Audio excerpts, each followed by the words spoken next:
Welcome to the country of Uganda in Eastern Africa.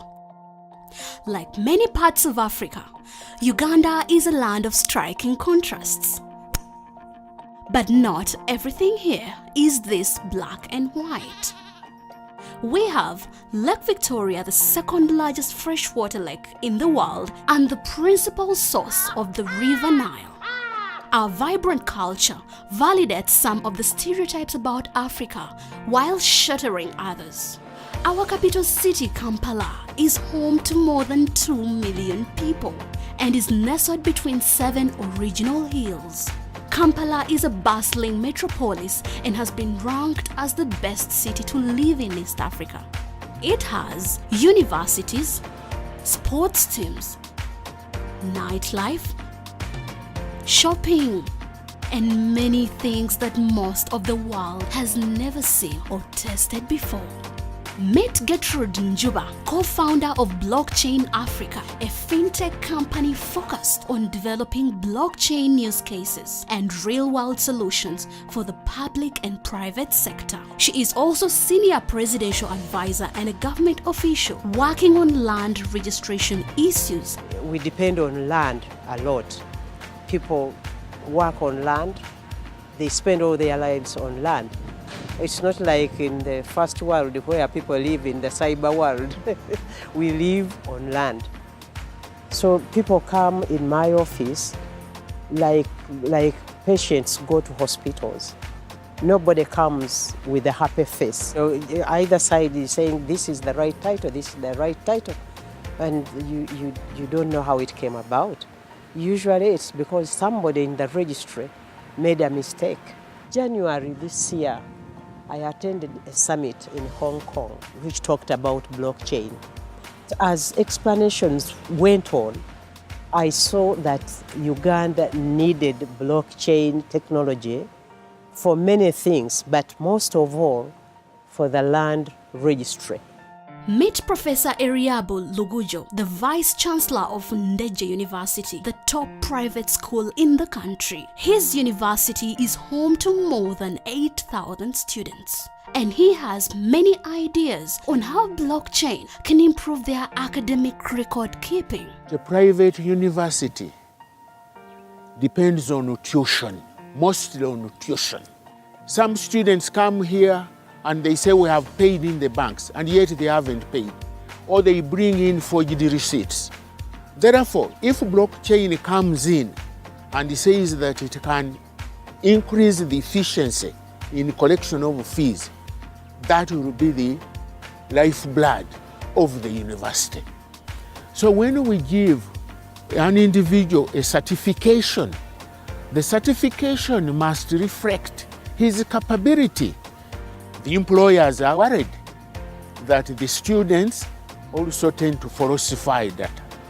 But blockchain, I think, is going to be a big intermediary between universities, between academics, and the private sector. Let's listen to Joseph Semuemba, Chief Executive Officer of Kia Motors in Uganda. He knows how blockchain can improve supply chain and inventory management. It would be really of good importance, more especially in the area of the reconditioned vehicles that come from all parts of the world, where incidentally the emission standards are that high, and whatever falls below bar is what's sent down here. So we might need to be able to trace backwards and say, look, what is the status of this car? So we get those challenges when these cars are just dumped in our market. People will be quick to buy because it's a cheap car, looking at the disposable income. But in the long run, they are such a health hazard to the people and the environment. Blockchain technology is the smartest thing to go for right now, and it's the best that can happen to the world. Let's move on to Lillian Navulime, world-renowned sculptor and senior lecturer at Makerere University. Blockchain can protect her intellectual property rights. My husband lived with HIV/AIDS, and I didn't know how to handle. No one was there for us. So when I got an opportunity to go to the UK to study a PhD, that's when I found out that women were much affected with HIV/AIDS. Those living with HIV/AIDS and was affected like me. I don't have HIV/AIDS, but I was affected because my husband was living with HIV/AIDS. And then that was the turning point to decide to develop sculptures that can communicate HIV/AIDS. I've done several artworks, but finding market for these sculptures is the most difficult thing. Blockchain can take a record of the artworks of the Ugandans, and then that means they are registered internationally. Then blockchain can expose them, but at the same time, they are protected. Finally, let's meet some members of the Blockchain Africa team. They are all members of NetLeaders and are implementing these and many other solutions on the DasCoin blockchain. Think of record keeping, smart contracts, remittance, financial institutions, value chain promotion, and much more. We wake up every day and go and tell people about blockchain technology.